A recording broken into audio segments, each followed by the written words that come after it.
thank you all for turning out on a rainy night. Before I get into the main body of tonight's entertainment, I want to call your attention to the propaganda for an event in Mexico and another event in Hawaii. These events, in the case of the Mexico event, you get a major slice of the psychedelic community. You get Robert Montgomery, Jonathan Ott, Ann and Sasha Shulgin, Manolo Torres, Christian Resch, Terence McKenna, and others who unfortunately slipped my mind, at the ceremonial center of Palenque in Chiapas. We've been doing these events somewhere in Mayan Mexico for the past 10 or 12 years. Many of you are graduates, which doesn't mean you can't come again, but I want to invite all of you there. If you're interested in ethnobotany, shamanism, ethnopharmacology, altered states of consciousness, the politics of all of this is as intense and information-packed an exposure as you can have, and it's straight from the mouths of the scholars and scientists and writers who have spent a great deal of time in that area. So I just want to invite you to that. It's also a great party. It's the height of mushroom season. There's nothing we could do about that. So you just are on your own.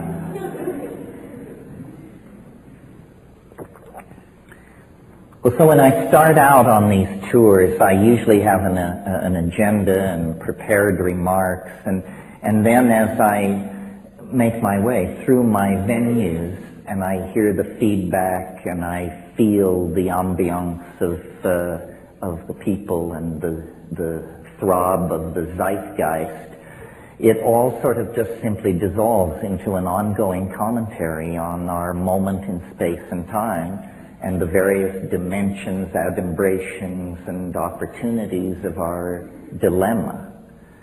But I want tonight to couch it for you in the context of, I guess, an extended metaphor. We could talk about these things many ways, but I find this particular extended metaphor illuminating. And I start by recalling an observation from someone whose name rarely falls from my lips, and that would be Gurdjieff. And Gurdjieff said at one point, or was known to comment, that people are asleep, he said. And he, by implication, suggested people awaken.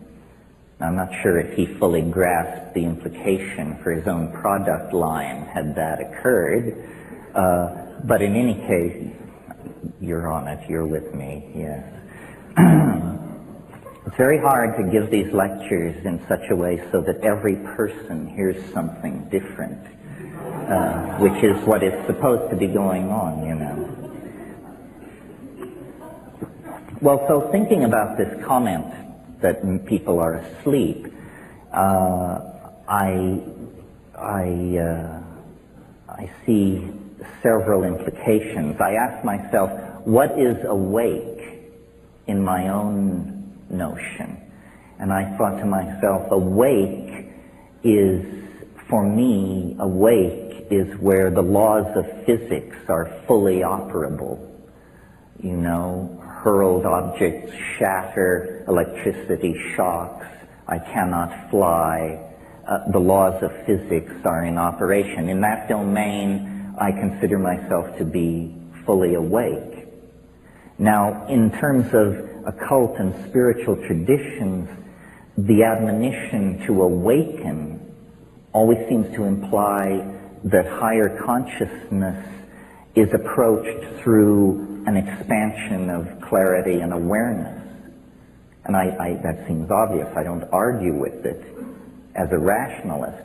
But as somebody who has run the edges, I've noticed something somewhat counterintuitive to that teaching. And it's this. It's that to contact the cosmic giggle, to have the flow of casuistry begin to give off synchronistic ripples, whitecaps in the billows of the coincidental ether, if you will. To achieve that, it requires, a precondition is a kind of unconsciousness, a kind of drifting, a certain taking your eye off the ball, a certain assumption that things are simpler than they are, almost always precedes what Mircea called the rupture of plane, that indicates, that there is an archetypal world, an archetypal power beyond, behind profane appearances.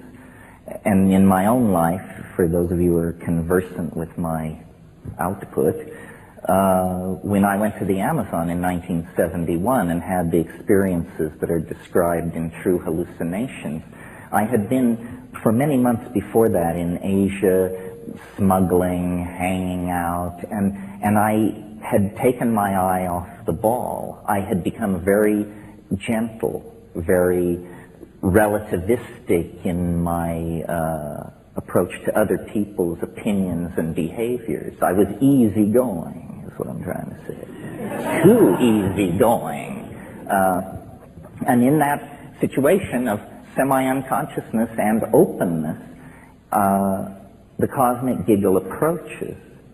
And I compare this is closing of a theme, I compare this to sleep, or to states that lie between waking and sleeping. And so, again, an odd take on this remark of Gurdjieff's. I remember someone many years ago said to me,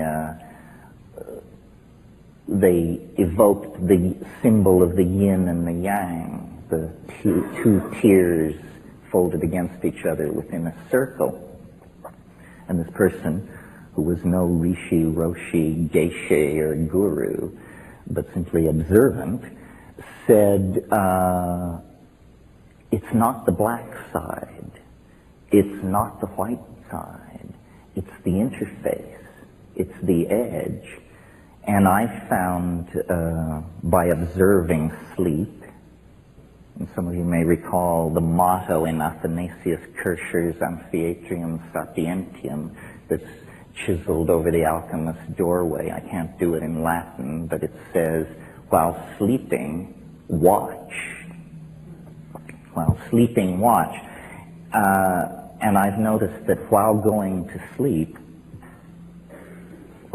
there is a barrier, a place in the process of going to sleep that is like a mercurial edge. It's a river. It's a zone of hypnagogia. You often pass through it post-orgasm. It's a place of drifting amoeboid colored after-image lights, and then true hallucination, images, strange, transcendental or transpersonal images.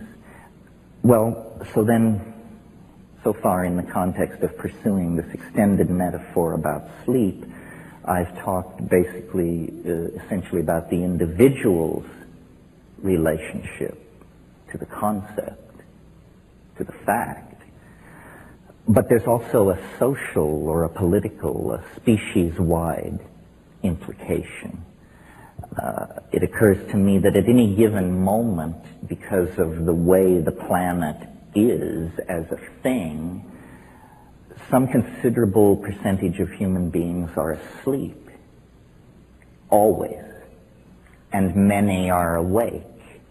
And so if the world soul is made of the collective consciousness of human beings, then it is never entirely awake. It is never entirely asleep. It exists in, I guess you can hear me. It exists in some kind of indeterminate zone. And this, to me, is the clue to understanding something that is personally fascinating to me. And it revolves around why people believe such weird things. And why either as a consequence of the approach of the millennium or the breakdown of traditional values or the density of electromagnetic radiation or